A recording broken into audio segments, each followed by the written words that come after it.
All right. So another viewer question on our walk here. What is the difference between ale and lager? So that's an interesting question. It's actually quite basic.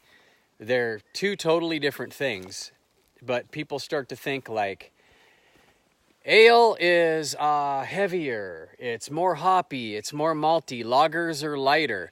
And in some cases, I suppose that's correct. But I can think of lagers like a Doppelbock, for example, that's heavier than any sort of pale ale, right? So it's totally different. So that's not what it is. It's not what it looks like. It's not what it tastes like. It's not even about the ingredients, except for yeast. So ales and lagers differ because of their yeast. Because of lager yeast or ale yeast. There's two different varieties when it comes to brewing for the most part. I'm not talking about wild yeasts or anything like that, or wine or champagne yeast. I'm just talking about the basic varieties of yeast. You have ale and you have lager, and they ferment differently. So ale yeasts you commonly hear being called top fermenting. Okay. Lagers are commonly called bottom fermenting, where ales are called top fermenting. Huh. Okay. Although really the entire solution ferments.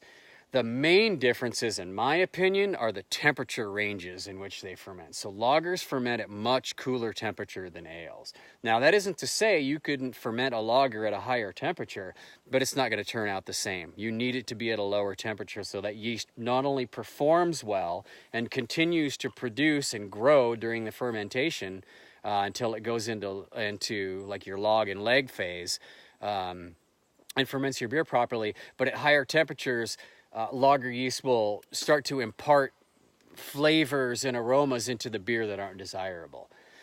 Ale yeasts ferment a little bit warmer, and they do impart some more kind of like fruitiness, and some types of compounds they call esters into the beer, and those are just flavors and smells that create a little more complexity in the beer. Okay.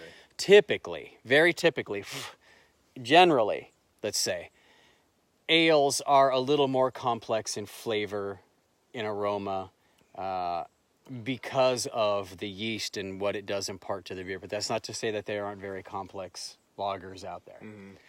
So here's why ale and lager doesn't really matter because of the rest of the ingredients. So you could have a pale ale, or a Kolsch that's brewed with ale yeast, for example, that's super light.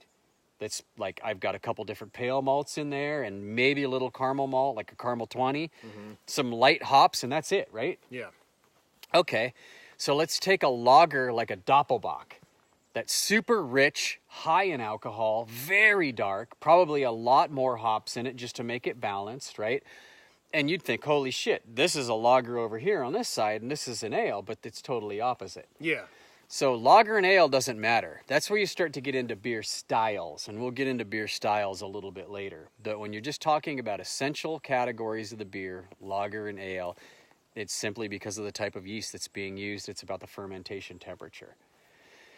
Now, there's a second set of circumstances to ales and lagers, mostly in the conditioning process, where ales can condition or age at a very accelerated rate compared to lagers. Like lagers, you want to go 30 or more days in many cases. 2 weeks would be certainly pushing it, just to let them condition properly. So when we were making all of our lagers, we had 30 to 45 days on all of ours. Our Oktoberfest was a 45-day. Our Doppelbock was a 45-day. Our Bock was 45. Our Maibock was a 30. We made our Kolsch with lager yeast. That was a 30-day, but you get the idea, right? Yeah. So in comparison, our ales, let's just say our pale ale, our IPA, our wheat ale, whatever. We were making our brown ales. We would brew and transfer into the fermentation tank that day. The fermentation would take place in probably about 7 days. Nice. The lager fermentation at a little cooler temperature would probably take place in more like the 10 to 12, depending on how cool we fermented it. And then we went into conditioning. So ales would condition right around 2 weeks would certainly be perfectly done. Some of them would condition at about 10 days or so. So way shorter time. And that's because lager just needs a little more time to condition and to kind of mellow out and for some of those things to settle out. Not only that, but ale yeasts flocculate or settle out of solution much quicker than lager yeast do, on the whole anyway. That, of course, isn't the 100% rule, but it's pretty fucking close. Yeah. Ale yeasts are much more flocculent than lager yeast, so it takes a lot of time for them to crash and drop.